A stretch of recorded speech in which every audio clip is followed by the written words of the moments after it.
work? They might not. They might not? Uh-oh. Do we have any fresh ones?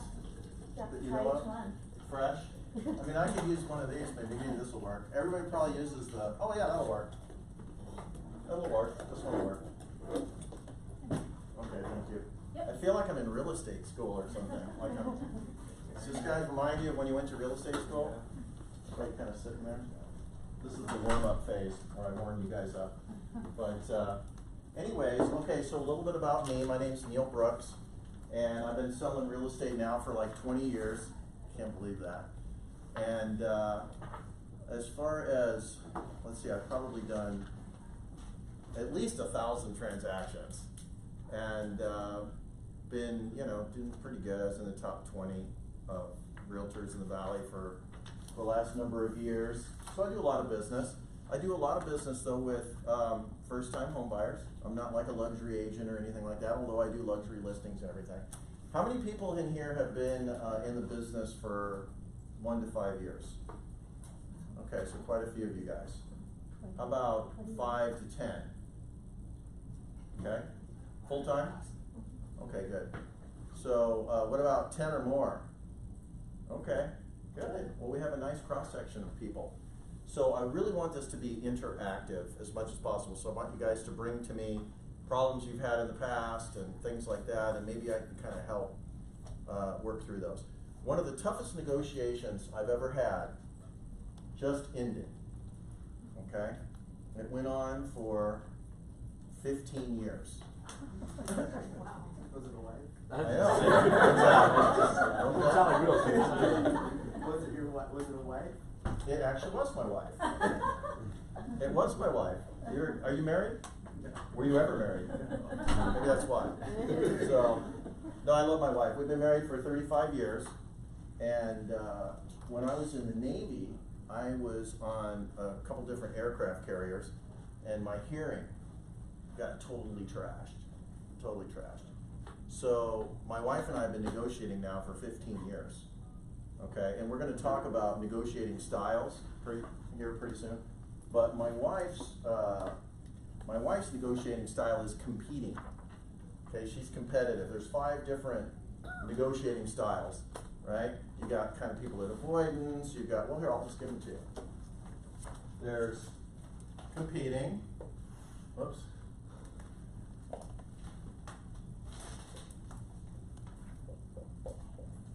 Can you guys read my handwriting okay? Okay, so there's competing. There is accommodate.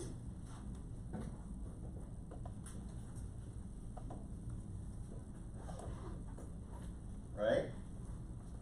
There is avoid.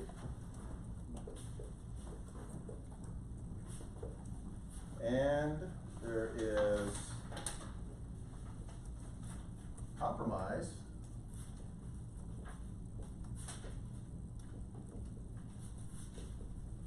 And last but not least, there is collaborate.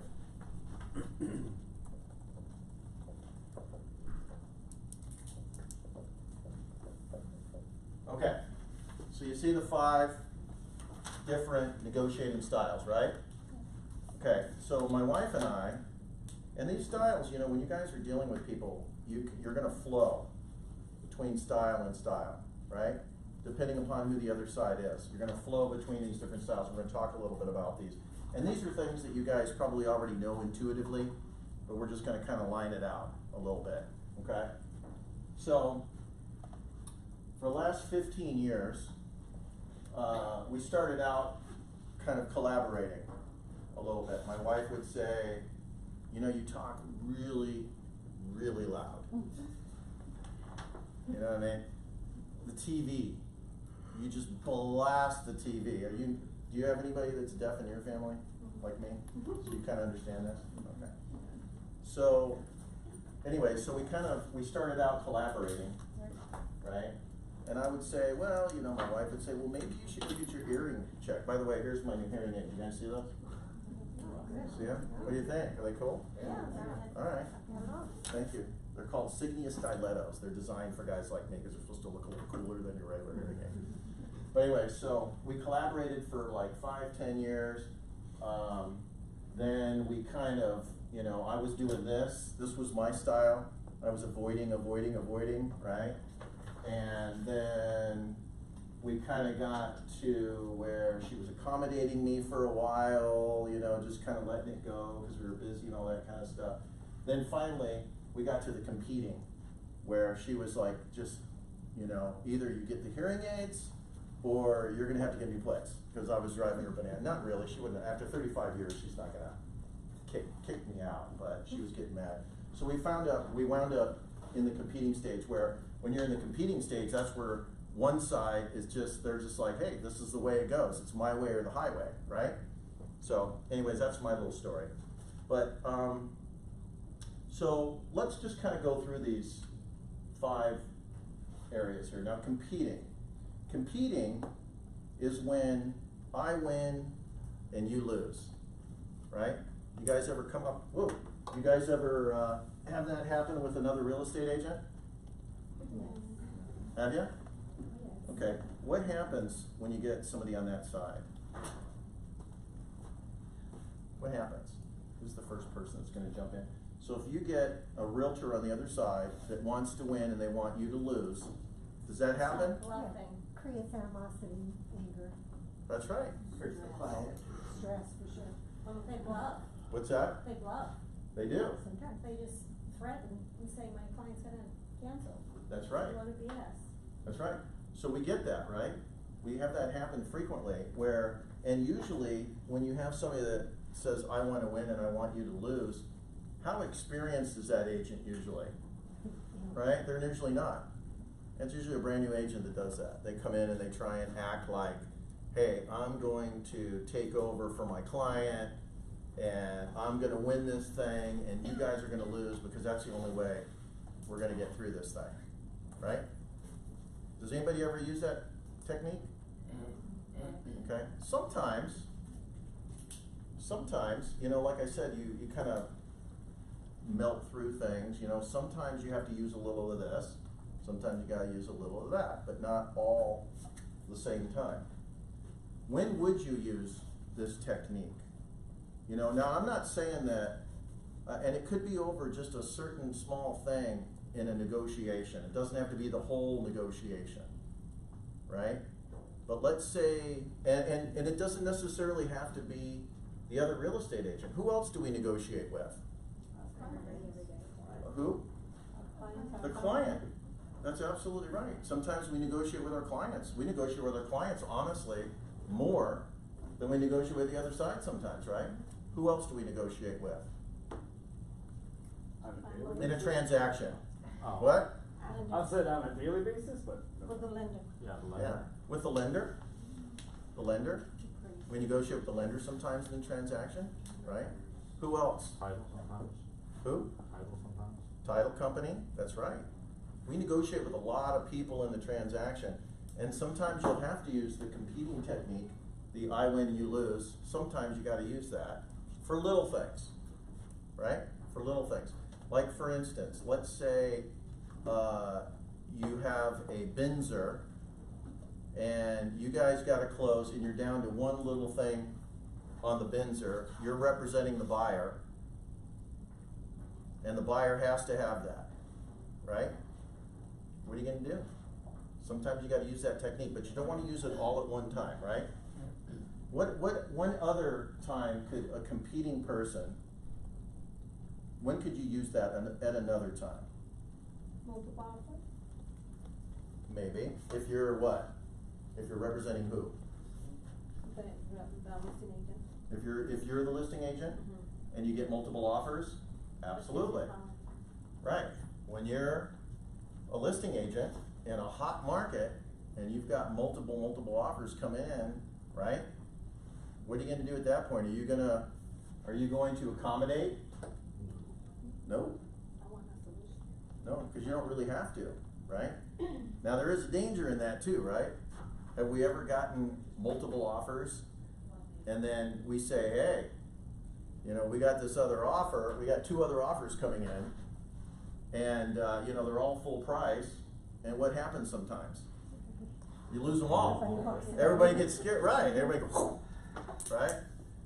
So, case in point, when you have multiple offers, is it good to tell the other people you got other offers coming in? Why not? Yes. I mean, our natural tendency is to tell people, hey, I got other offers coming in, Stop right? lowballing. What's that? Stop lowballing. Right. Some people do that. Now, maybe it's not so good to tell the other people you got offers coming in. Hold on, see, this thing goes right to my hearing aids, and now my phone is ringing in my hearing aids. That's a great one. Here, I'm gonna get rid of that one. Sorry. So, and that's why this kind of freewheeling here, I just wanna kind of throw some information out to you guys. So when you get multiple offers, it's not always good to tell people you got another offer coming in. Just lay low. Go ahead. Yeah, I've learned from that, so I wait until I actually get the offer in, because sometimes you, in different price ranges, you get a bunch of buyers that are like scared to death to compete, so they're like, you know what, forget it, I'm not gonna even waste the time Not even gonna to do it, so. That's yeah. right. And you wind up with nothing. And you know what makes it even worse sometimes? If you tell your client, oh, guess what? Oh, yeah, we're trouble. We've all been there, okay? Yeah, so never, ever, ever tell your clients you got offers coming in until the offer is in, right? And don't ever tell them you got multiple offers coming in, even if you do, okay? I typically do not do multiple counteroffers, just so you know. I normally take the first one that comes in and I work that one because they're the first ones in. And if they don't do, if we can't come to an agreement, then we'll move on to the second one. And the reason I do that, go ahead. Aren't you supposed to present all the offers to the seller? You could, No, aren't you supposed? if the Send them seller, a check. yes. If the, and I tell the seller, I'm not telling this, I don't tell the seller that I don't have two offers, but what I do tell the seller is I say to the seller, I encourage the seller to work with one offer at a time and work with the first person that came in. Because to me, and everybody's got their own style, okay? But when you get multiple offers going, to me, it can be a disservice to that seller because everybody gets scared and freaked out. And the other thing is, when somebody feels under the gun to write an offer on a multiple offer situation, they are much more likely to back out of that deal in a 10-day inspection period because they felt they were under the gun to sign that. So, in my experience, it's better not to do a multiple counteroffer for that reason, because you have a higher propensity for the people to cancel. Go ahead. And isn't always the first offer the best offer? Usually is. You know, if somebody's coming to the table and they're like, okay, you know, I know this is a hot property, I'm giving you my best, you know, don't, in my opinion, it's better to collaborate with that agent and say, you know what, we want to be fair, because we have to be fair to both sides, you know, and beating the other side up, yeah, you can do that. Is it the best thing to do? Sometimes on the surface it seems like it, to get the highest and best for your client, but what you want to do is you want to get your client in a situation where they sell their house and it closes. And so pushing a bunch of people sometimes makes everything just fall apart in the first 10 days. So that's the only reason I say that, okay? So, sometimes when you are dealing with a competing, highly competitive agent on the other end, you have to actually act that way yourself to counterbalance them. You know what I mean? Even if it's against your nature. Okay, my nature is I like to be absolutely transparent when I'm working with the other side. And I believe that is the best way to be. You know, as long as you're not giving up too much information about your client, their motivations, and all this kind of stuff to the other side. You know, you don't want to cross that line, and it's a fine line. But at the same time, you want to be as transparent as possible, because that will, in all likelihood, make the other side transparent also. Because what's the worst thing that can happen in our business? What is the worst thing that happens? Surprises, right? Are surprises good in our business? Usually not. Sometimes. Yeah, sometimes they are. but most of the time a surprise is not a good surprise, right? Out of 100 surprises, 99 of them are gonna be bad surprises, right? Something comes out of left field. So the other time you wanna do the I win, you lose kind of thing is if you go up against somebody that's like that. Then you gotta be strong against them as well, you know, so that you don't get pushed around, because there are a lot of agents out there, and it's usually the newer ones that wanna push their way around, they wanna push themselves through, they wanna be Superman or Superwoman, right? So sometimes you have to use that style to counterbalance them, okay? And the last time you would use this is like when you were saying, again, in a multiple counteroffer scenario, you're the listing agent, you got tons of leverage, right? You gotta get your price, you don't have to be mean about it, but you gotta be firm, right? Okay, ask me some questions. Any questions on that? Yes, sir. I actually do. You said you work with one until it's done, whatever. Right. So when you're working with that first one, do you let them know, do you tell them, look, in fairness, we do have some others, so we're gonna work with you first and try and iron out a deal, but we have others in the backup if we can't Yes. come to an agreement? Very good question. Did you guys all hear what he asked? Yeah. Okay. That's very common. So, that's a great question. Now, I don't initially disclose that, because I don't wanna spook them off. But I'll save that information so that if we start getting through the transaction and they start pushing a little bit too much, and I know I got the leverage, I will gently say it to the agent, but I won't like nanny, oh, I got all these other offers, you better, my way or the highway. What I'll say is something like, well, we do have some other offers, but we wanted to work with you first because you guys were the first ones in the door. And I hope we can work everything out. And that's what the seller wants to do. You may not wanna, and I tell the agent this, because a lot of times, you guys, we're gonna be dealing with agents that are brand new. So you wanna try and, without being, can't think of the word right now, patronizing, you wanna kind of walk them through what they need to say to their client. So I'll say something like, I'll suggest, I go, the approach you may want, I'd hate to have you tell your buyer this and freak them out, because that's not what I wanna do. But you can do with that information what you want. Yes, sir. So you going by the first person that came, isn't it kind of doing a disservice to your client? Like, why wouldn't you call all submitted offers, call the lenders, find out which one's the strongest offer, which one needs the least amount of concessions, which one is the best offer for your client, and present that one? Oh yeah, no, that is a very good point. What he said is, why wouldn't you review all of those offers, and why wouldn't you take the best offer first? Why would you just take the first offer? 9 times out of 10, that first offer, like she said, is the best offer. It really is the best offer, a lot of times. And when you're in a competitive situation like that, and we're in a hot market right now, if it's not an asking price offer or a reasonable offer, that first one that comes in, yeah, we're gonna not deal with that one. We'll take the second one.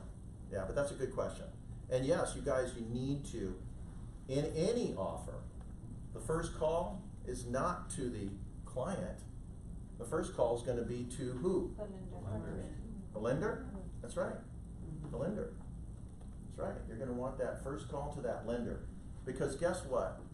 Lenders a lot of times are new also, right? So we can't just assume the lender knows what they're doing. Especially, here's some things to think about. If the buyer is a 1099 person, like we are, right? If they're in business for themselves, red flag. Especially, the number 2, if they are working with like a large bank, like Chase Bank or Quicken Loans or somebody like that. Red flag number 2, especially if they are a 1099 and doing that, because what happens is a lot of these bigger lenders put them through an automated underwriting system, right? And that automated underwriting system just looks at their debt to earnings ratios and what their income and all this kind of stuff. And they don't look at the file until like about a week before you close escrow. Then all of a sudden they find out, oh, wait a second, this person's a 1099 person. They're writing down, you know, all of these, you know, expenses and all this kind of stuff, and then they need profit and loss statements, and what happens when you're running your own business? You wanna show, right, I'm poor when it comes to profit, I'm not making anything, right? Yeah. So you can write all those taxes off, so all of a sudden now, you know, you get down a week before close of escrow, it's dead. So yeah, always check, like you said, call that lender first, and if it's a 1099, and if it's a big lender, those are two big negatives, right? You're gonna call that lender, you're gonna take them through it. Any other questions? Yes. Yes. But I have a lot of questions. That's good, you're helping When do you me. receive your offers? Do you receive them at 8 o'clock in the morning so you have time to talk to the lender? Because I usually receive my offers at 9 o'clock at night, 8 o'clock at night. Yeah, And whenever they come, so, Yeah. and it's, many times Friday night. Big banks and whatever we talk about so far, they don't work weekends, so they don't pick up the phone right away. They respond within 24 to 48 hours, which means Tuesday, do you hold the offer before you present it to the seller right. for 24 hours No, or 48 hours? in that case, I wouldn't. Her question was this, she said, you know, we get our offers, cause you know, a lot of the realtors are part-time, right? Probably most of them. So you don't get the offer until after they get off work at 5, right? And then they write their offer up, and they have dinner, and they do all whatever they're gonna do, and then they finally get it to you around 8, 9 o'clock at night on a Friday night. And the lender is Chase, and they don't work on the weekends, right? Or maybe they're a Keller Williams agent. Is there any Keller Williams agents in here? Don't call me between so-and-so, and don't call me after that. You ever get those? It's funny. I always laugh at that. Yeah. If I get the offer before here and here, you know, I'll call you back between noon and 2. Sorry, I hope this probably is going out to people. Everybody has their own time management technique, so, you know. But anyways, so to answer her question, do you wait until Monday to talk to the lender? In a case like that, you could present it probably to the seller, but you might not want to accept it until you've already talked to the lender. You know what I mean? If you Yeah, have in a case like that. 24 hours.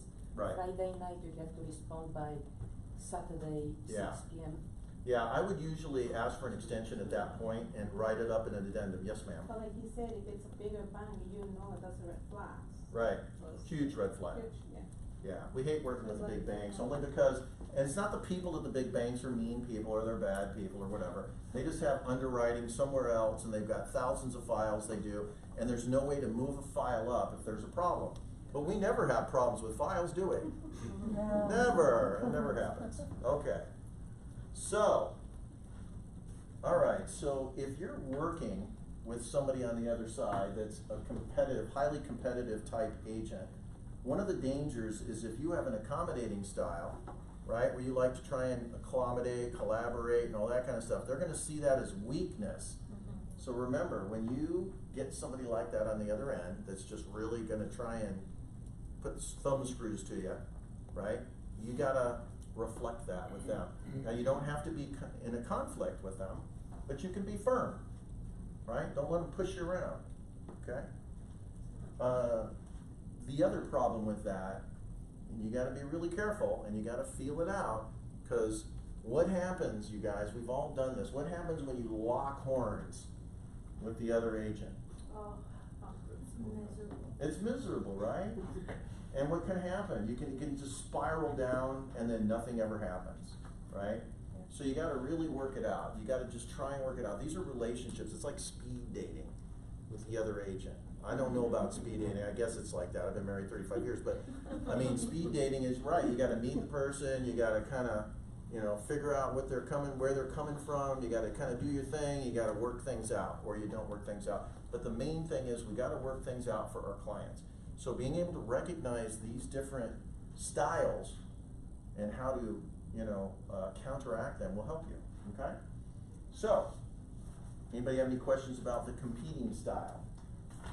How do you handle an experienced, agent that's been in the market forever, that's very Yeah. intimidating in his approach Yeah.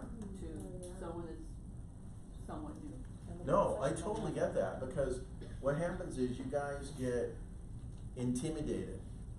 I was there, I was intimidated, and for a long time, not only intimidated by more experienced agents, but you go out to get a listing, right? And you go into that person's house and they got obviously more money than you do, right? And you kind of get intimidated by their house, you know, thinking, God, why would they even want to work with me? You know, you get intimidated by all kinds of people. But I think as long as you have a plan going in, because you guys know how to go on the MLS and look at somebody's history and see how they've, okay, not just what their current listings are, but you can go in and see what they've closed. Okay, you guys all know how to do that? It's super important when you're getting ready to deal with somebody to find out what their track record is. Sometimes you'll feel that, I'll get to you in a sec, sometimes you get the impression that somebody is a big player when they really aren't. You know, they might have a big listing somewhere, and you'll find out when you look at their stats that, oh wow, must be their friend's house because they haven't sold a house in 2 years.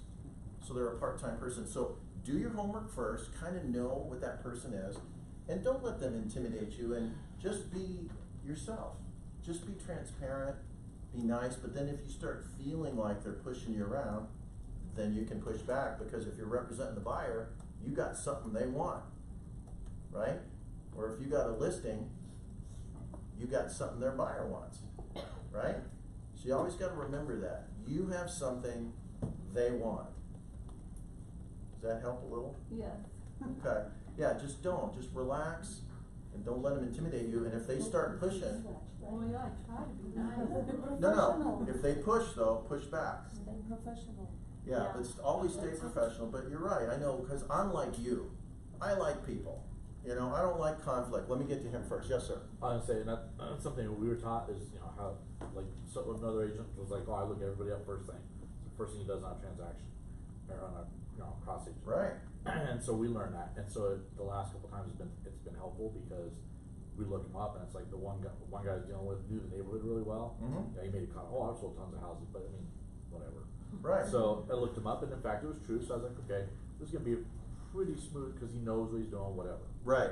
We had another one where you would think that she was a god, I don't know, whatever. Right, a goddess. And looked up the production, and it was like, okay, you sold 3 houses in the last 4 years. Right. And like, one of them was your mom's, and one of them was your sister's. Correct. And it explained a whole lot. It just kind of, as pieces started falling along, we're like, yep. That's got it. exactly right. Let me get her first. I think it's more like don't, rather than push back, just be a stone wall and say, no, you're not gonna run over me. This is how it is. Right. You know, I know that what I'm saying is correct. Mhm. But you have confidence in yourself, and you know, like I said, don't push back, just be the stone wall, say no. Exactly. You're- Yeah, absolutely. Yes, I'm ma'am. not stupid. Well, I know back this to, is wrong. Right. sometimes, I've been in the business 16 years, if you Google me, myself, my production is almost down to 0. But most of my production was in commercial. Commercial is not, Totally different than residential. If you charge me by that, it's like, I'm a loser. Right. That's right. So guess what? You got a secret weapon. Because you've been doing it 16 years, and people are going to think, ooh, she's new. Yeah. Right? now you're in the drama side of the business. She's in the drama side of the business. Did you have a question? Yeah, because if you Okay. Google me, it's like, she doesn't know anything. Yeah. But like for us, it explained, like, when stuff started getting, things started going askew, and we were kinda like, what? It explained a lot. Okay. Yeah. So it was like, okay, yeah, okay. Because what happens sometimes, you guys, is you'll get somebody that acts highly competitive, and it's because they don't know what they're doing, and they're scared, Absolutely. and they're afraid, right? So when you look up their stats and you see they've only done 3 deals in the last 4 years, then you can act differently when they react to you, maybe this way. You can think, oh, okay, they might just be intimidated, they might just be scared. I do that a lot of times too, because I'll be interacting with other agents, and when they come at me really hard or whatever, I'll sometimes think, well, maybe they're just intimidated, maybe they're a little scared, or maybe they want to come in strong because they think I'm going to be that way. And so I just, you know, try and keep things happy, right, and mellow and collaborate. This is the best, and we'll get to this in the end, but this is absolutely the #1 where you always want to try and be, okay? So, accommodate, okay? The accommodation style is kind of where I lose, you win. You're accommodating the other side, okay? Now, when would you use something like that? When would you want to accommodate the other side? Difficult property. Difficult property to sell. Okay? You got a property that's difficult to sell, Manufactured home in the middle of nowhere. that's right. They do have a counter, or they do have another offer on the table, so you just, you know what, let's just go on. Right. Now, when would you want to accommodate? So I'm saying, when would you want to, yeah. So like, if they have another offer on the table, you're representing a buyer, right, you have zero leverage, So, right? That's right, you're gonna want to accommodate. So when you have a weak position, yes, sir? Well, I'd say another time you might accommodate, but not necessarily from a weak position is, because real estate is also, people, it's an emotional thing. Right. And so what happens is, sometimes people, you know, take lower offers because of who it's going to or what the circumstances are. That's correct. So it's an accommodation, and it may not be it might be a financial loss, but nobody necessarily Right. uses it. Could be an emotional thing. I deal with a lot of veterans, veteran buyers. I'm a Navy veteran myself. And you guys would be surprised how many times a seller has sold a house where I'm representing the seller who's a veteran, and they sell the house for less to a veteran than another offer that was higher. Because they want the veteran to have their house. Yep. I've had that happen. Yeah. You're right. But generally, if you're in a weak position, you might do some accommodations, right? What about, has anybody ever had their client at fault for something? Never, right? Come on, none of you guys, your clients are never at fault for anything, they never do anything wrong. No, because you're. Yeah. If your client is at fault, like let's say they've, they're supposed to respond to a Binzer in a certain amount of time, or they're supposed to do something, or they're supposed to have an LSU, right? And they don't do it, right? You're at fault. And the other side comes at you. What are you gonna do? Are you gonna go back at the other side? No, you're gonna accommodate a little bit. You're gonna say, oh, well, sorry, I'm working on that. I'll get that to you as soon as, because you wanna keep things flowing, right? All right, and when you are accommodating, how do you make your accommodation smaller? How do you, what's the word I'm looking for? How do you mitigate what your accommodation is? Does that make sense? Yeah. Kill them I- with kindness. Yeah. Kill them with kindness? I say accept it, and like you're saying, like don't lash back out and just, Yeah, whoops, my fault. absolutely. Here it is, send it to you right away. That's right, and sometimes let them know, remind them that you both have something to lose, right? If they don't wanna, you're giving them accommodation, you're not gonna give them 100%, but guess what? We all have something to lose if this deal doesn't go down, right? So you wanna try and mitigate stuff, like, so when you accommodate the opponent, you always wanna mitigate that by reminding them that we all have something at stake here, the buyer, the seller, the agents, and everybody else. Okay? Yes, sir. We have a transaction, I'm not sure if this is like accommodating, but our own personal transaction, we're getting a condo. and Are you representing the buyer or the seller? The buyer, us, we are the buyers. Okay, so you guys are the buyers. Yeah, we're the buyers, and, we have not had real contact with the other agent. It's basically, hey, take it through my seller, so we met with the seller, we went directly through the seller, and, the property was dropped down 20,000, cause he was selling it for 20,000 more. We made a major price reduction, which it was overpriced. So you're buying a house, they've reduced the price 20,000, and the realtor is vanished. Vanished, yeah. So you're dealing directly with the seller? with the seller. How'd you yeah. get the seller's information? It's on me. It's on MLS and. Oh, okay, so like when you call Maybe to you the should house put or it in whatever. MLS Yeah, and- yeah, they put it in, okay. so. Okay. Yeah, we've, been through, we met them, I think, like twice. Twice. We met What, them so you twice. went to go look at the house, Yeah, and we you went to call go them up look and they at say, come look at it? Yeah, Got we it. submitted the offer prior to going and actually looking at it. 'cause Through their agent? Yeah, as soon as it had that reduction, I was like, it's gonna go off super quick, so let's just submit the offer and we'll look at it later this evening. We did that, and when we went, he's just, my thing is, I don't wanna do anything to lose the deal. Mhm. And at this point, he's like, you know what, Destiny has me taking this path, but if something changes, then I might back up, so it has me like scared to death, so, we came in a little bit lower than the 265, because that's really where it should have been, what we felt, and, ended up just going in at 265,000. We accepted that offer, we really didn't get any closings, while the 1,000 that is actually paid toward closing, there was an error, and it was something that the listing agent had did when it came to the HOAs and such. Yeah. Well, we turn around and the agent's transaction coordinator called us and he's like, look, are you guys going to pay the 1,000? Cause if not, that's as much as I could talk about. Ooh. And with us, I'm like, man, if this guy, for whatever reason, feels that Destiny isn't taking him in that path, he might just back out. So I was like, you know what, let's just eat the 1,000. But Yeah. it has me feeling like a weak negotiator, cause I'm like, man, am I just going with whatever that I? Well, I know what you're saying. Go ahead. Did you have something to say to that? I always ask my clients, from 1 to 10, how bad do you want this property? If it's a 10, pay the 1,000. It's worth it. Yeah, and Yeah. absolutely. That's how it goes. Yeah, I mean, do you like the house? Yeah, love it. Okay, and you have to pay another $1,000 because the agent's just MIA and all that. Yeah. So it's your personal transaction? Like- Yeah, our personal. Is this like one of those situations? Yeah, where go ahead over here. sellers Are asking like in the MLS where it's like they're just listing it for $500 or whatever flat fee in the MLS? Is it a limited service listing is what she's saying? Yes. I don't No. believe Flat so. fee? Yeah, I don't believe it's What's flat the, fee. what company is the other agent with? TK Group. Ooh.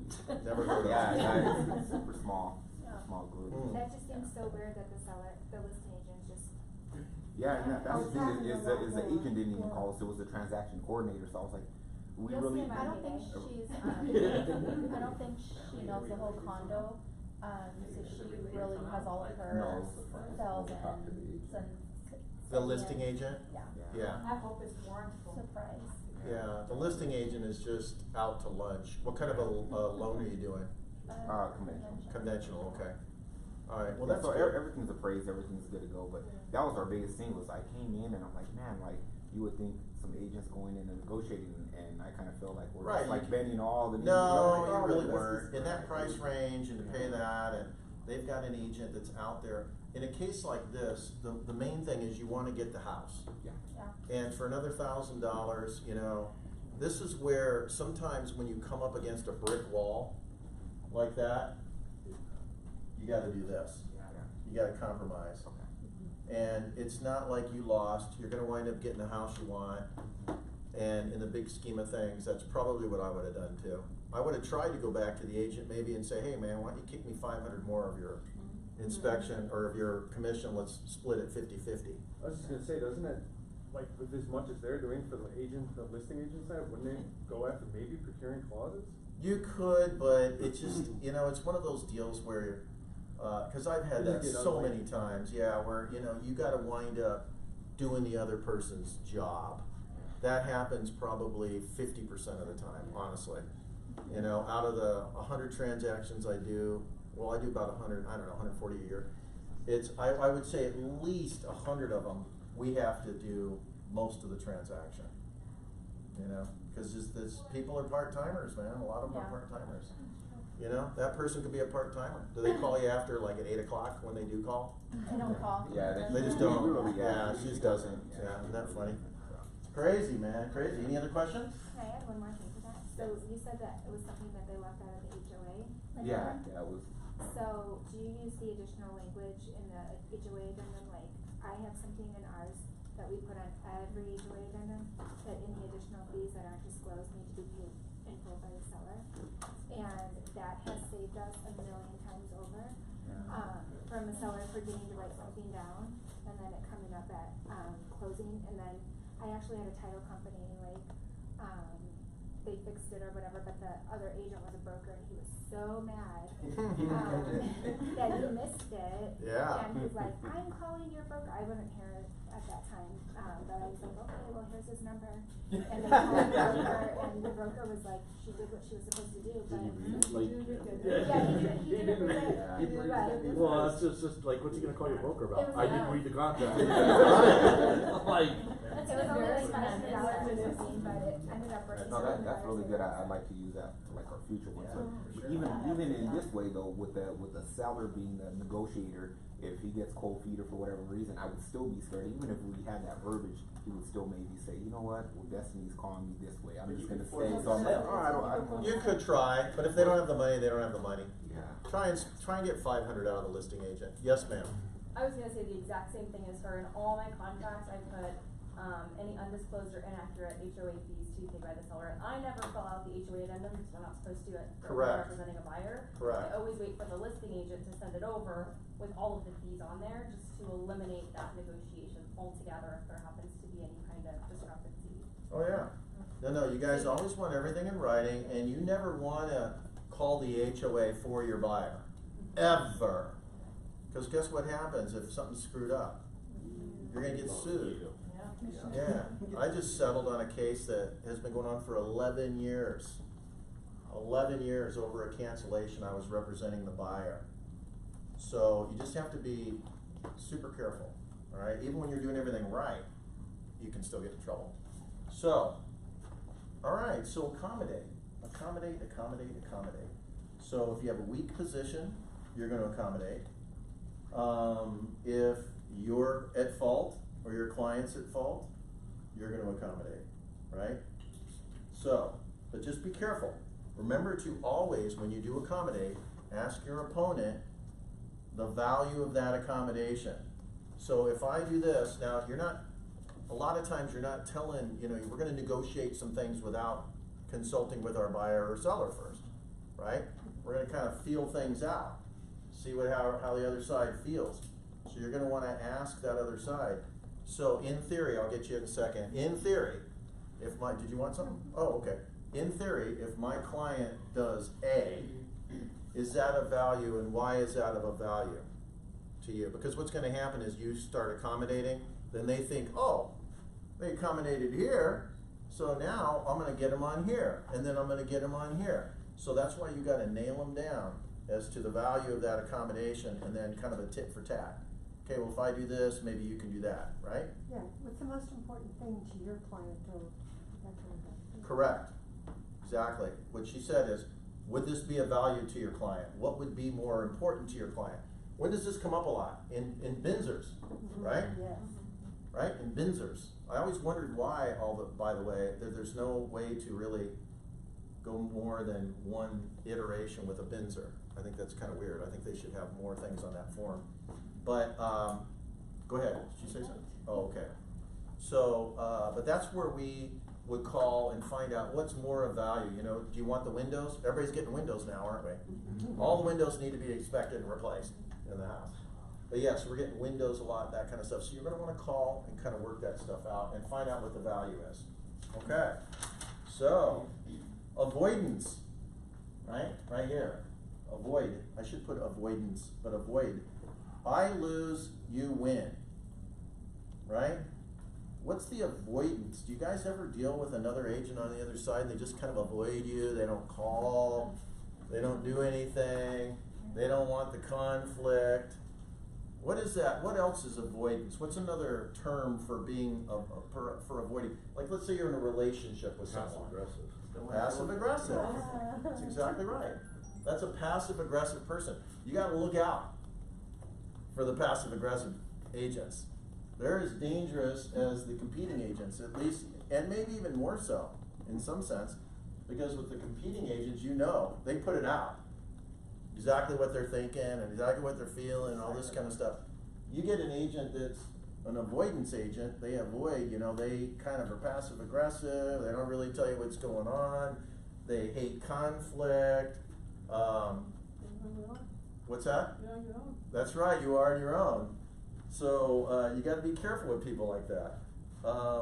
It can be used as a defense mechanism against somebody that's a high competing, right? You wanna avoid that person. We've all felt that way, right? You get some agent on the other phone that's just, right? And you're thinking, okay, do I really wanna call that person today? Maybe I'll call them tomorrow morning after I've had a cup of coffee and I'm fresh, right? I don't wanna call them when I'm weak at 8 o'clock at night. So, you can use avoidance when you're going up against somebody like this sometimes, Yeah. right? Make sure you're fresh, ready to go.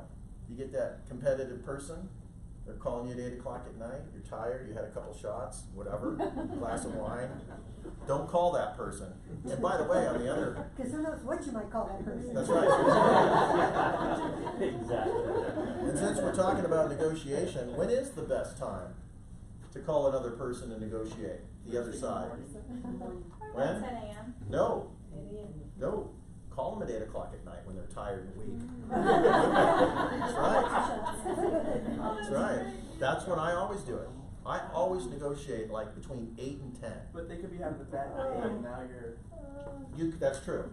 But by and large, you get them when they're weak and they're kind of tired, they're a little fuzzy. You can get a lot of stuff done. Yeah, that's right. Okay. When else would you use avoidance? And not necessarily with another agent. We're talking, our whole job, we're negotiating with everybody, as we said earlier, not just the other agent. When would you use avoidance sometimes? When you wanna just stall some things. buy What's some- that? When you wanna stall or buy some time. Yeah, you wanna buy some time for something, right? Like all of a sudden you find out, I'll get you in a second, you find out that your client all of a sudden isn't qualified for the loan, but the lender says, oh, I think they might be able to. I just need a couple more things, right? That's a good time, yes ma'am. If like your client is upset and you need them to like simmer down before you, so that they can be clear and receive whatever it is you have to tell them. Absolutely, that never happens, right? Our clients never get emotional, do they? Where they need a timeout, right? Yeah, avoidance is great in a case like that, right?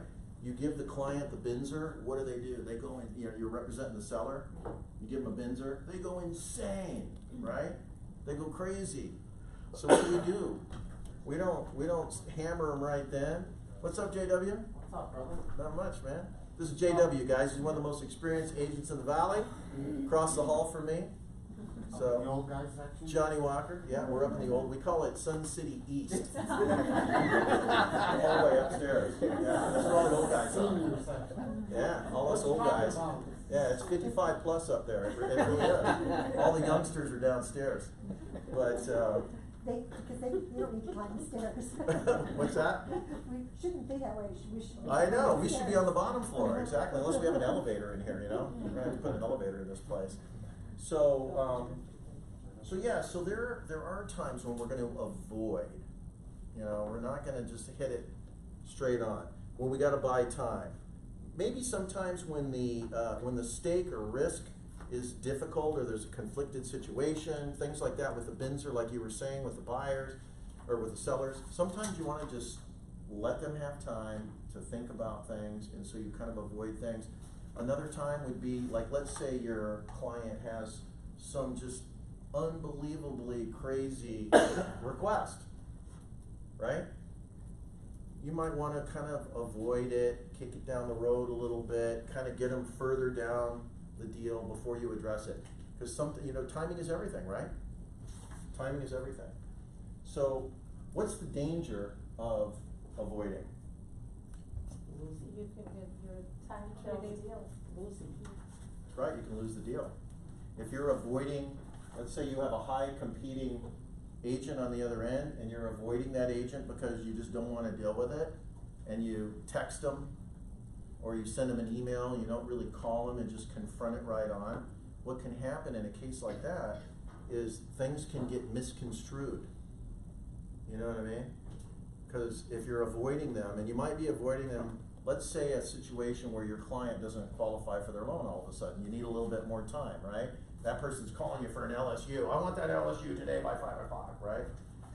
Sometimes a little avoidance so you can buy a little bit of time, and you might send them something at that point, but you can't ignore them forever. You gotta get back to them. Like, let's say they want that LSU, okay? You might be able to avoid them maybe once, right? but not twice.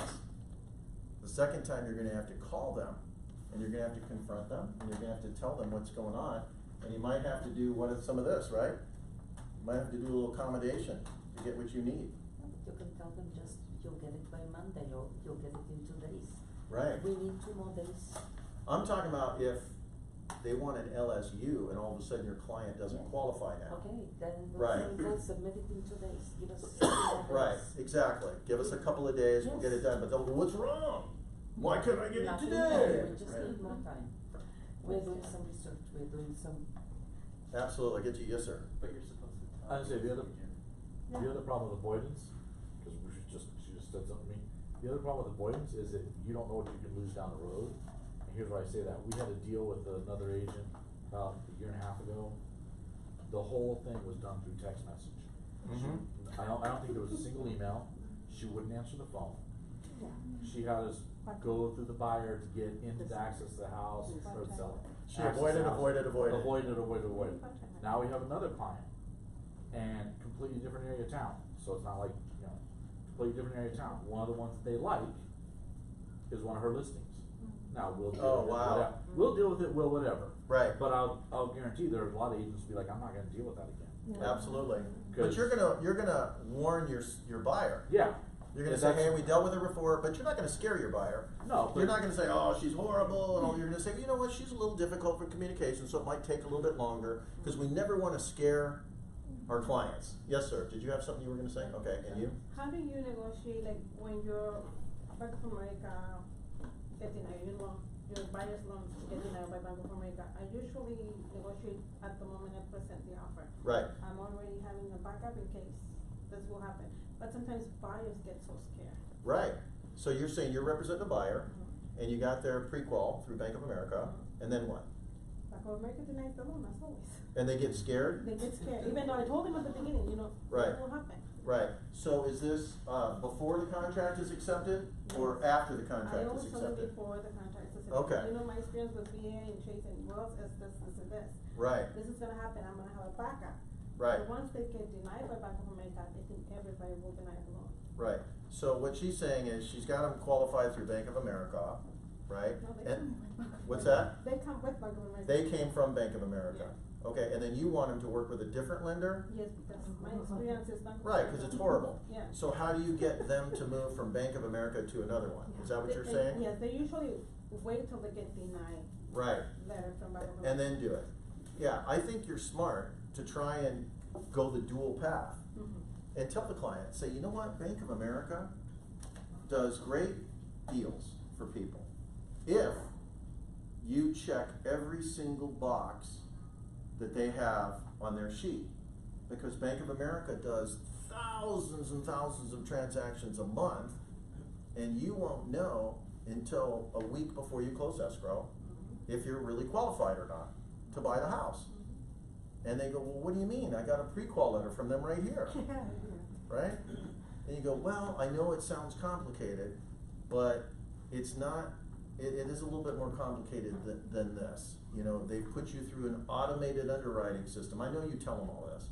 You put them through an automated underwriting system, but that doesn't really mean a lot, okay? And they won't look at your file until a week before you close. That's where you hear about these stories of people falling out of escrow. So let's talk to this lender that I've had a great experience with, and let's do it at the same time. Then that way, you'll be okay. You can choose, when we get ready to do the appraisal, which one you wanna go with. You know what I mean? But it's usually hard to close on time when that happens. It's very hard to close on time, and you gotta let them know that. Let me get him first. Yes, sir. So here's what I would tell you, Bank of America, Wells Fargo, if I have a listing and somebody brings Chase, and somebody brings an offer with one of those 3 on it, I will ask the other realtor, are you sure this is who you wanna use with your pre-qual? Yeah. So with that in mind, because Wells Fargo is horrible, they're not in mortgages, they're really good bankers. But they're not good mortgage people, it's a side thing to them, same thing with Chase, same thing with Bank of America. USAA. So here's what I do with my clients that say, oh yeah, I've got a pre-qual for Bank of America. I would just tell them, let's play on the safe side, and let's get you pre-qualified with someone else that's not a big bank like that. just to make sure, because we don't wanna go through the whole process. And then at the end, we find you your dream house and find out that Bank of America or Wells Fargo really didn't do you right. So in your best interest, Mr. and Mrs. Buyer, let's go to Jim Zabo, or let's go to whoever your lender is, that I know, I trust, I've done deals with, let's see what they have to say. Use it as a backup. It's the same, and you're doing that. That's what I do. It's the same, give me a second, it's the same, you guys, you always wanna make it for your client. You always, everything you do, Yeah. you always have to say it's for your client. Like for instance, one thing, and I'll get to you in a sec, I promise, is like when you go out to a new build, I hear agents say this all the time. If you don't go in with me, Yeah. after all this, then I won't get paid. I hear agents say that all the time. If you go into the new build, you know, look at all this kind of stuff, and then I won't get paid. That is such the wrong way to say it, because it sounds so self-serving. So what you gotta say is, if you go into the new build, they're gonna prevent you from being represented. Yes. Because they do not want you represented. I can protect you. Right, and so if you go into the new build, they're gonna keep you from being represented. So you see, it's about them. People don't care about us. They don't care if you're sick. They don't care if you're on vacation. They don't care if you work 7 days a week. They don't care about any of that kind of stuff. You always have to keep it about them. Don't tell your clients, I'm on vacation. Cause they'll get mad. Cause something will happen right when you go on vacation. It happens every time. Yes, ma'am.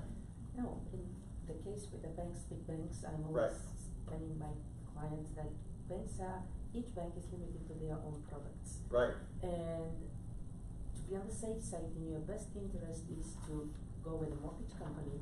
They're shopping all around, they may have a Right. much better loan program for you that fits your needs. If you prefer to, we are getting preferential rates and so on, so, okay, stay there, but let's go and try elsewhere as a backup. That's right. Cause they're gonna pigeonhole you. Buyers Good point. They're gonna pigeonhole you into the products they sell. Yeah. Why would you not wanna go with a broker who can look at all the products that are out there and get you the best one?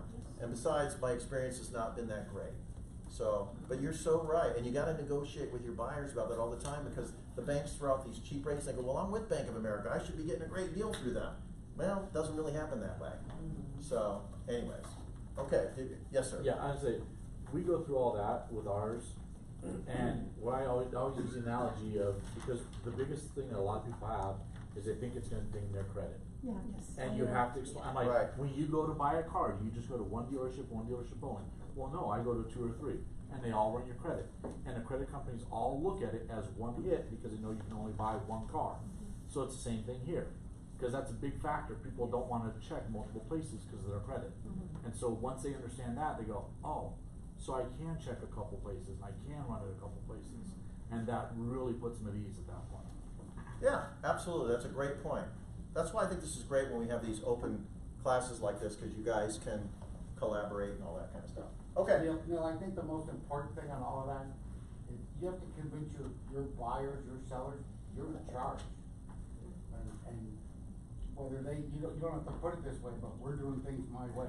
If you wanna get this thing done, you know, step up. That's true. And make sure they understand that they hired you because you know what you're doing, and I'm really good at what I do. And if I make a suggestion, it's for a reason, it's, you know. And that's the high compete. You're looking after their best interest. Right, and that's the high compete, you know, when you're kind of saying you're taking charge, you're doing that, and like I said, this is all, we all kind of move between all of these different phases depending upon what we're dealing with.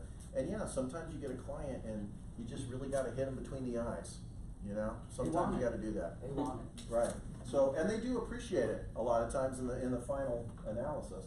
Okay, so compromise, we're almost done here, we're on to the fourth one, compromise.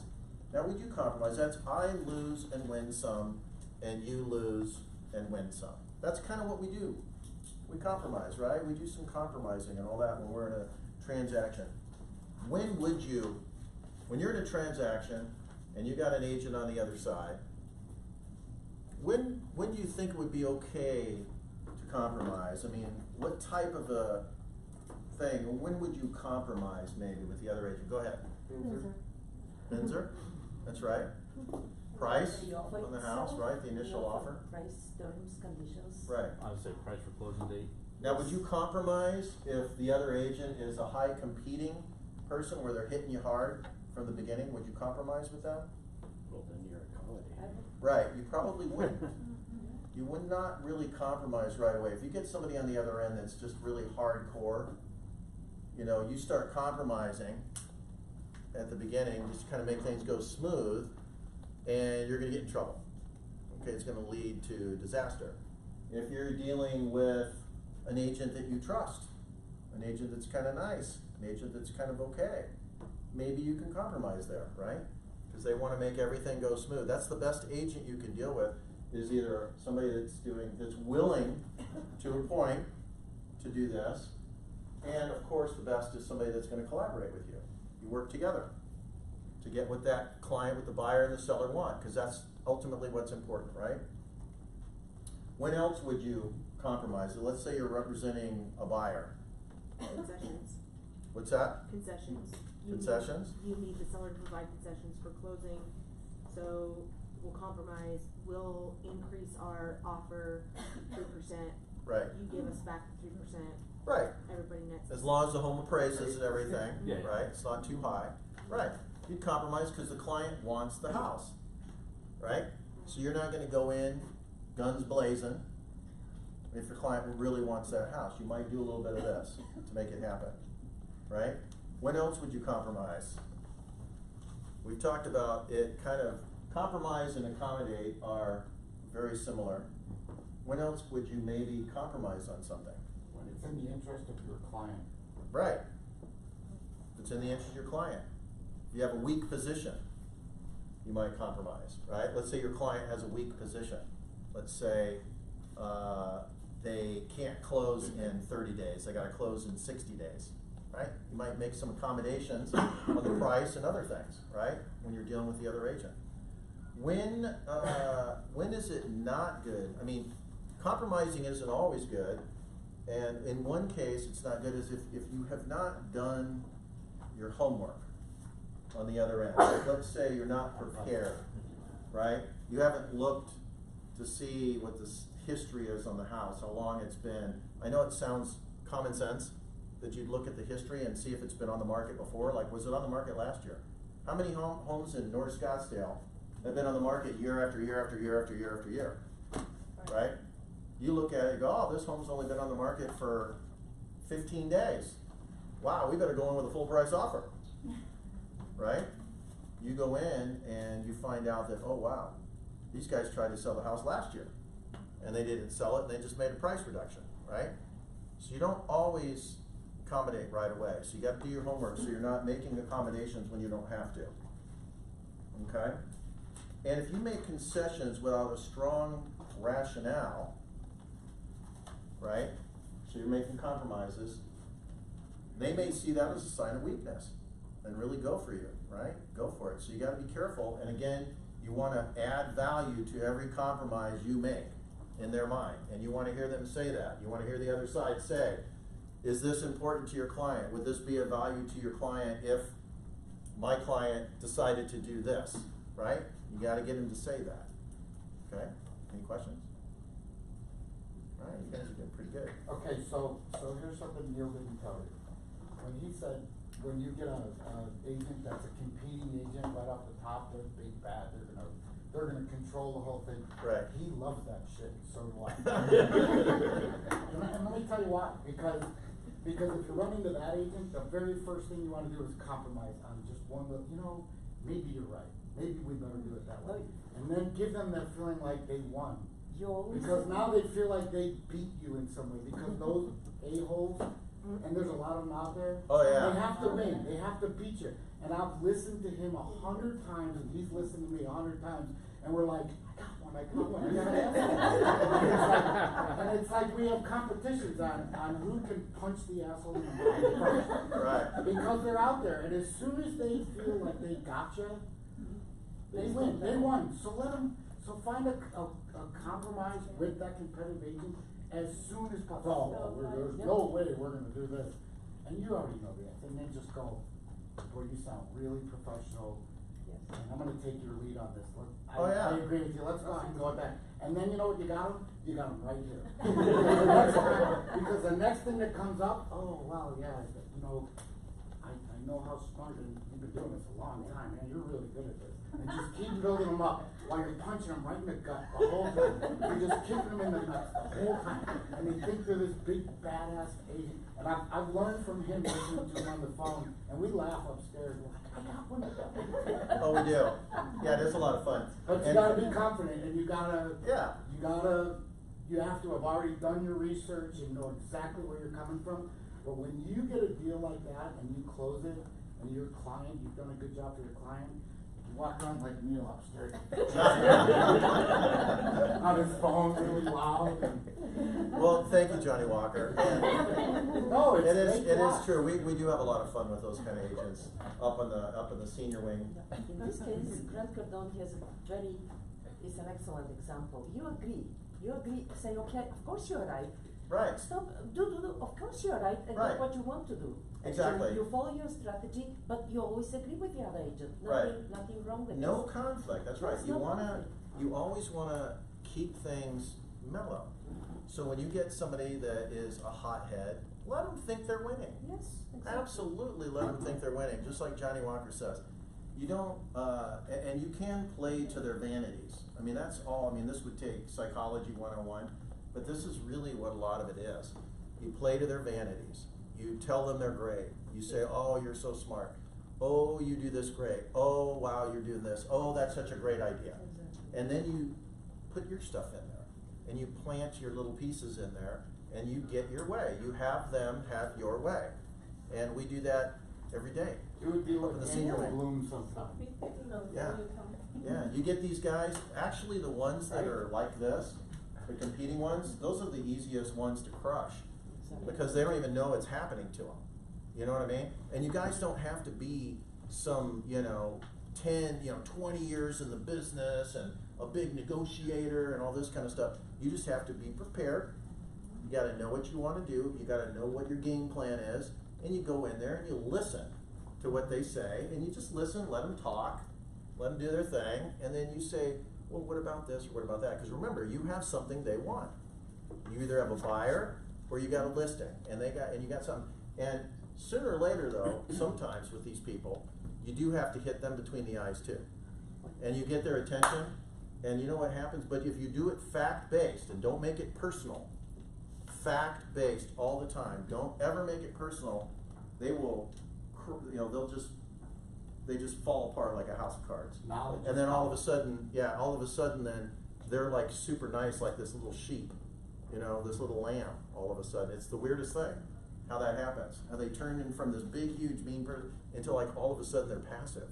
When you start getting, but you got to get them with facts, and you got to get them with information, not personal. Never make it personal. Okay? So the final. And this is what I think all of you guys should try and be. This is the highest and best. You want to collaborate. That is the main goal for us, is to get what our buyers and our sellers want, okay? And that is to have a closed transaction where everybody gives a little and gets a little, right? And I always tell my clients, at some point during the transaction, you're gonna be probably mad at me, because you're gonna be thinking I'm maybe not representing you as much as I should, okay?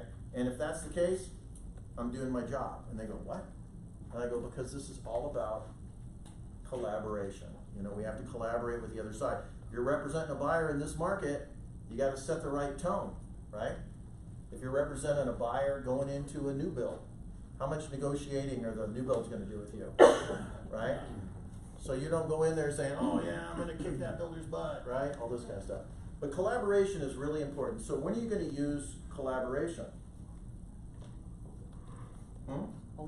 All the time, right? You're gonna wanna try and use it all the time. Unless you get somebody like this, where you gotta change your style, or you get somebody who's an avoider, right? You gotta change your styles. When you're working with a pro on the other side, is when you're gonna wanna do some collaboration. Usually what we find is that people that are more experienced are better in the business with collaborating and working with them and all that than a newer person, because they're not intimidated and they know what they're doing, right? Also, be completely transparent. I've used that word a lot. Are you guys transparent? Is it bad to be transparent? Sometimes, but most of the time it's not. Most of the time it's not. When would it be bad to be transparent? It hurts your client. If it hurts your client, that's right. So as long as you're not hurting your client or giving up too much information, be transparent, because that's gonna help the collaboration, right? Now, when would it be dangerous to be collaborating, to try and collaborate with somebody? Well, I would say when you're working with somebody who's not gonna collaborate with you. Right, when you're working with somebody like this. Somebody that's a high competitive person, they're gonna see collaboration as weakness, right? So you gotta put them in their place, like Johnny Walker said, right? Let's see, requires, when else would it be important? What else could be a danger about being transparent? If you give too much information about your client, what could happen? They exploit it. But this is exactly what a professional should measure. How much information to give out. First of all, if you give too much, they may miss something important. Just focus and give as much as needed. Right. No more. Absolutely, absolutely, and that's a fine line. Yes, ma'am. Question, so I have a situation that I'm dealing with right now. Let's hear it. I wanna hear situations before we end here. Supposed to close on Friday. What happened? We're supposed to close on Friday. Supposed to close on Friday. Yeah. This Friday or last Friday? This Friday. Okay. Client is bipolar. and- Buyer or seller? Buyer. You're representing the buyer. Yep. Okay, the Client's buyer's bipolar. Admitted into the hospital Monday night. Okay, Incapable of making any decision moving forward. Cannot sign documents. How much do you disclose? yeah, that's a tough one. Because it's they can't close, so. Well, they can't you close have at to- the time. Yeah, How long and they is the can't cycle? sign an extension. How long, right? How long is the cycle? Yeah. 72 It's hours. 72 hours, correct? So they'll be 72 out before closing. Yes. No, I deal with a lot of, I've had a lot of clients in the past that have had substance abuse problems, alcohol problems, stuff like that. And it's kind of similar in a way. Does the seller, are they buying another house? Renting, they're locked into a lease. Okay, so they're moving into a rental. Yeah. Thank God. Yeah. Extend. You're lucky. Push it a couple days. Okay, so that's what good. I'm trying to do, is do an extension. at But this how can point. you extend if the buyer can't Can't sign? sign the Well, if you extension. don't know how long it's Extension. gonna- Exactly. Well, there's, you do have the cure period. Exactly. So you have actually until what, Monday? Well, if they don't cure earlier, but. Right, if they don't cure, they haven't cured you yet, cause they, are the loan documents at the title company? I don't think so. Okay, and they haven't cured you for that, which is good, cause they're supposed to be there today. Well, when do they get out? We don't know, Thursday? she could be admitted to another facility. Oh, cause if she was in Winnet over the weekend, whatever, she'll be out, she could sign for the She's extension. not gonna get out, she's gonna be transferred to another facility. Oh. So But she then still you might wants as the well house. disclose because She they're never can't gonna answer no. me as to whether she wants that house. I've asked her repeatedly as to whether she wants that house. Okay, so in a case like this, this is a tough one because she can't sign because she's incompetent right now. I hate that word, but it's true. Yeah. So she's Legally, incompetent. I guess you could, I would call the, broker. no, I would call the. I'd probably, you can't disclose what her medical condition is because of HIPAA laws and all that. You could get in big trouble.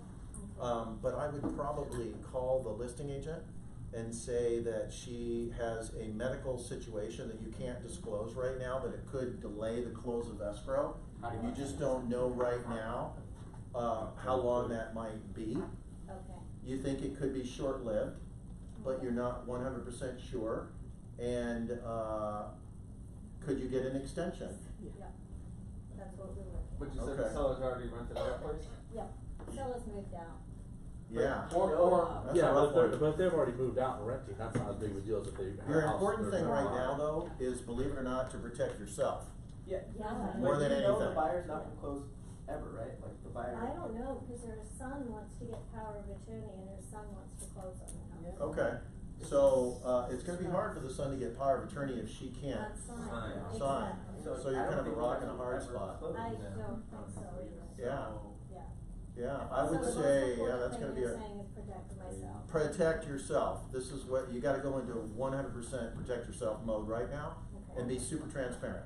Don't give out too much information about the buyer, except that she cannot sign right now and she may not be able to close on time.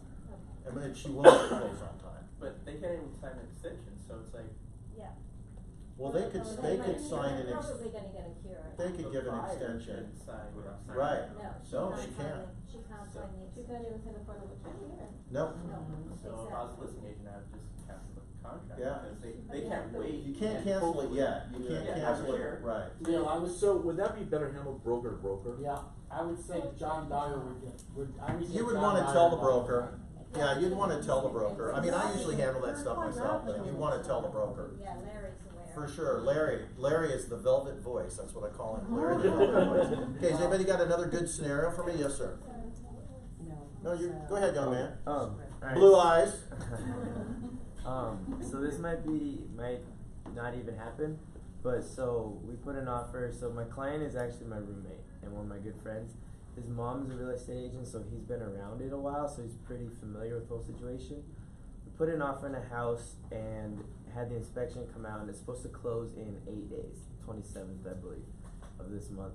And the biggest thing that was on the inspection was a paint job, and he got an inspection done on it, and they like really pressed it, and HOA is requiring that this paint job gets done. Okay, We good. put in the Binzer, and I put it in 5 days ago, so today is the last day for them to get a response. We haven't heard anything from them. Now the agent for the house is definitely a competing agent, and I didn't look her up, but on her, it says she's a team lead, so I'm assuming she's been in the business for a while. But it was definitely competitive because when we You went mean like in- there was more offers well, coming so in or something? when we put in the house has been on the market for 90 days. Yeah. And when we put in the offer, we started 10 grand below asking, and then I mean she was trying to negotiate with $2,500, and finally we just said, look, this is our highest. Right. We're not gonna go higher. If you accept it, cool. And she came back and was like, oh, congratulations, I accepted it. But when I called her on the phone about the same paint job and there's other things I needed done too, but we wanted to negotiate and say, look, we're not asking for anything else. This paint job is very important according Yeah. to the inspector. It's durability of the house, aesthetics, a lot of things. We won't ask for anything else because we're trying to compromise. Right. Except for the paint job. And she Right. was like, oh, this is ridiculous. Every house has this problem. Mm. I don't know. Just put it in the bins and we'll get back to you. Wow. So we haven't heard back from her in 5 days now. Yeah, she's avoiding. She's avoiding. you. She wasn't happy with it. But I Did mean, it come from the HOA? Was there an HOA violation that said the home had to be painted? We found that out after we put in the bins. Right. Our title sent that Correct. over. That's what and they we're do. Using that as power, hopefully. That's huge power. But so this is my question. So the client is very strong and said, like, if they don't ask this, we are probably gonna pull out. I don't want to pull out over a $3,500 Right. paint job. The appraisal for the house is $270. We ended up getting it at $265 anyway. So even if you pay for Done it, deal, baby. Yeah. But my question is, as far as dealing with the client, he's gonna say, look, I'm not, because he's a very competitive person also. Right. If they don't accept the Binzer, I mean, for the paint job, what's the best? Okay, one of course two to things. take? One of two things. First of all, if it's an HOA violation, just so you guys know, I always have when I'm representing a buyer, I always tell the title company, I want you to call the HOA and I want them to do a physical inspection of the outside of the house and give us a clean bill of health. Because the last thing you wanna do is have your buyer move in and then the next day they get an HOA violation. Right. You gotta paint the house. And I put that in the email. They're gonna have to paint the house. Right. They have to paint the house. You have a very strong, this is where you can be a competing agent now. Now, don't beat her up too hard, but just say, look, you're gonna have this situation with every buyer that comes up, and if your guy, and if they say no, right? If that seller says no, you can either do one of two things. You either split it with your guy 50-50, give him half your commission, give him $1,500, say, how about if I give you $700? Right. My commission, that'll pay for part of it. You can either do that, Right. Or, you could just, you know, if he wants to walk, let him walk. Just You wanna sell him make another sure house. you point out to her that it's gonna be Right, stuck with the house. but you can tell them this, you know, if you do walk They though, sell for the life of it, so. yeah, if you do walk, interest Person rates doesn't could have go trouble up, with paint job. interest rates could go up.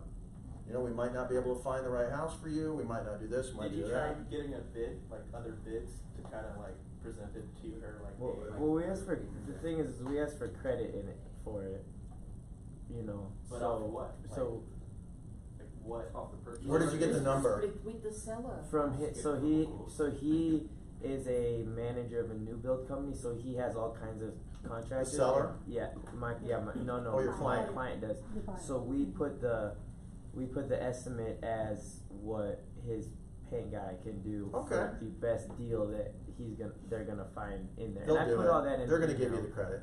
I put all that in the email. I was like, look, we wanna take it off your hands. I know it's gonna be a problem moving forward, so just give us the credit Call moving her up. forward. Just call her up. Yeah. But Well, is she that- has to but- disclose it now. Yeah, exactly. To the next buyer. Pick up She the has phone.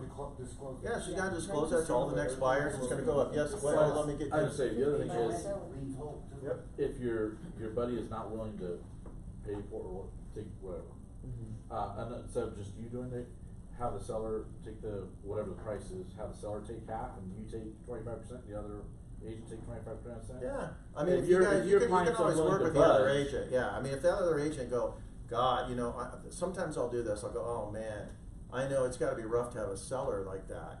You know, I understand where you're coming from, but why don't we do this? I mean, can you kick in some, I'll kick in some, and we'll move on. You know, if your buyer and the seller are just like at loggerheads, then that's when you guys have to do a commissionectomy to make the deal happen. Or move on. Yes, ma'am. With the competing agents, are there any podcasts or specific people that you would recommend that we listen to? That's where my struggle is with those competitive agents. I need to gain some skills and some strength in that area. Yeah. So I wanna educate myself further. Can you recommend any podcasts or any additional Oh, boy. information? I don't really, this is just my 20 years, I haven't really listened to anybody else. All I can say is when you get a competing agent, like Johnny says, you know, kind of make them think that they're winning, even though you're winning. And that's the best way to do it, and so they think they're winning and all this kind of stuff. Don't hit them like loggerheads, cause they'll never work with a competing agent like that. Yes? Knowledge is power. The more you know, Right. you're more on the same, so they're jerks and they're competing agents, and you're a nice person with the same amount of knowledge as a competing agent, so who's gonna win in the long run? Just let them think, let them think they're Knowledge winning, is power. but if they start pushing you around, push back with knowledge. You know, be firm, cause you got something they want, you either have a buyer or you got a house they want. Right, exactly. Yeah, and just keep that and just be like, hey, here we go, you know, yeah, So feeding the ego will be a nice thing to do, let them feel big. that's right. And a lot of times, you know, these guys, when you just turn them into like this little mush ball, these are the easiest ones to turn into a mush ball. It's crazy, it's how they just switch, it's like a light switches. Is that it? You guys got anything else? Was that good?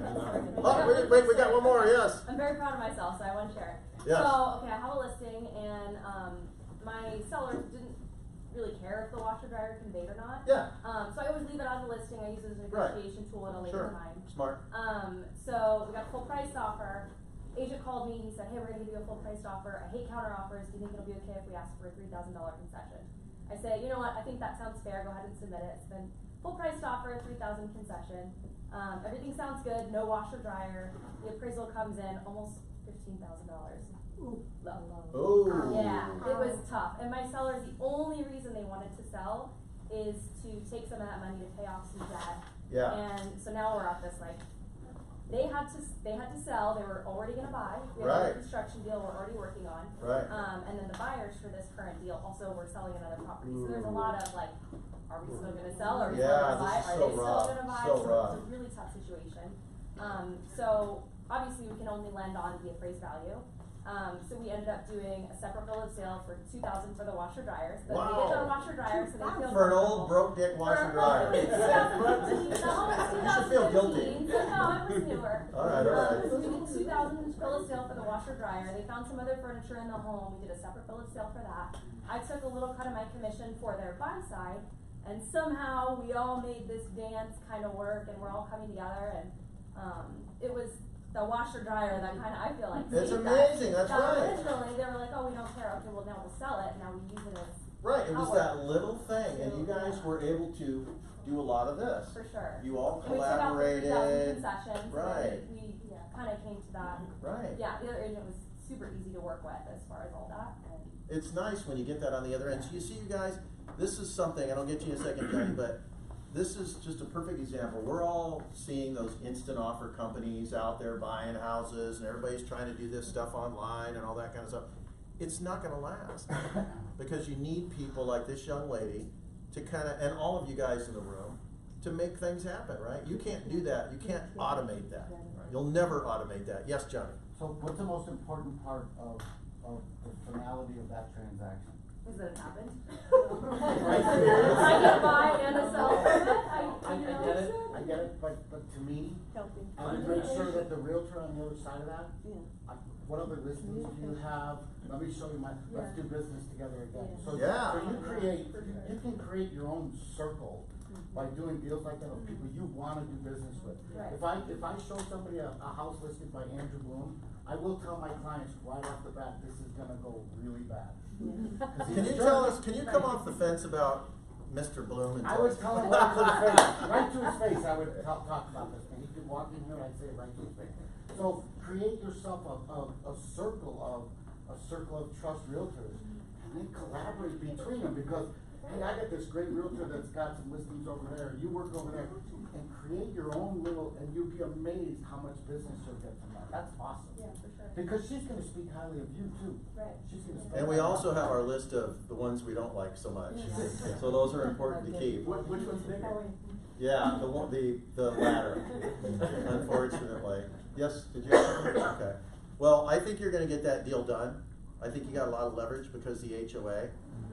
So I would kind of stay firm. And don't See what forget you the get. HOA can put a lien. But do this. And HOA liens never go away. Call the lady when we get done with the class, pick up the phone, call whoever, is it a woman, man, whatever the agent is, call them up and use this one. This is the one you use. Hey, you know what? If we don't get it, he's gonna go. He's walking. I'm so sorry. You're gonna have to disclose it. Yeah, and exactly. You'll be having to disclose that now, plus all the other repairs, cause you had an inspection. So let's just get this deal done. I'm willing to kick $500 in if that helps. Right. Right? So you're hitting her, and then you're doing a little bit of this. Yeah, I already, yeah. Did you do that already? Yeah. And it didn't work? Well, I They're mean, still waiting. it started with it, and then we reached to a point where we became firm, and Okay. then that's when she gave in. Okay. Yeah. All right, well, good luck with it. Thank you. Anybody else? We're good? All right, get out there and get them. Go get them.